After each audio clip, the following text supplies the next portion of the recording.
BPJS kamu nonaktif saat mau berobat.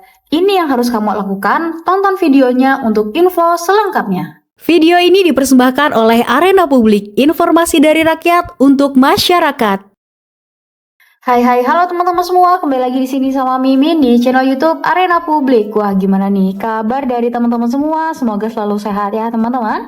Oke teman-teman semua, di video kali ini Mimin akan sampaikan kepada teman-teman terkait dengan beberapa hal nih teman-teman.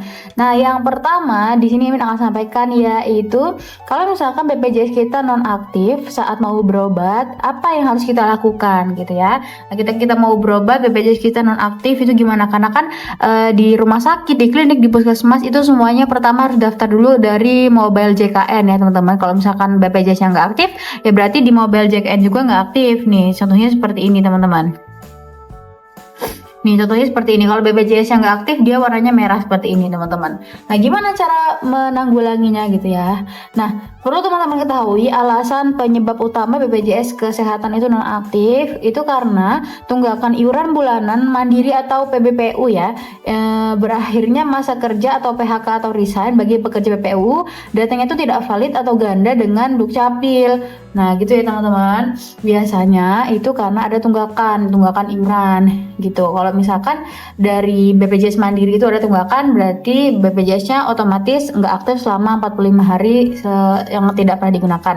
Lalu kalau misalkan teman-teman pakai BPJS yang dari pemerintah, terus kalau misalkan BPJS-nya ditarik oleh Kemensos, ya berarti nggak bisa. Nah, teman-teman harus mengaktifkannya kembali.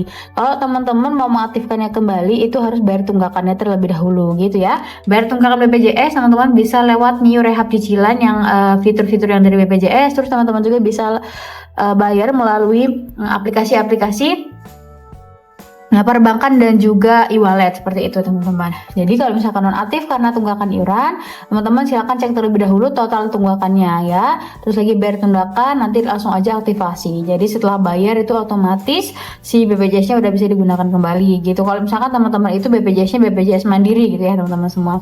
Nah kalau misalkan dia yang penerima bantuan iuran atau PBI gitu ya, teman-teman bisa lapor ke dinas sosial. Teman-teman datang ke dinas sosial setempat atau kelurahan dengan membawa kartu keluarga, KTP dan juga surat keterangan rawat inap dari rumah sakit kalau darurat.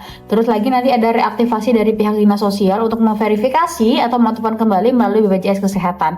Seperti itu teman-teman. Nah kalau misalkan darurat lagi nih dari pihak rumah sakitnya, teman-teman bisa hubungi petugas BPJS 1 ya.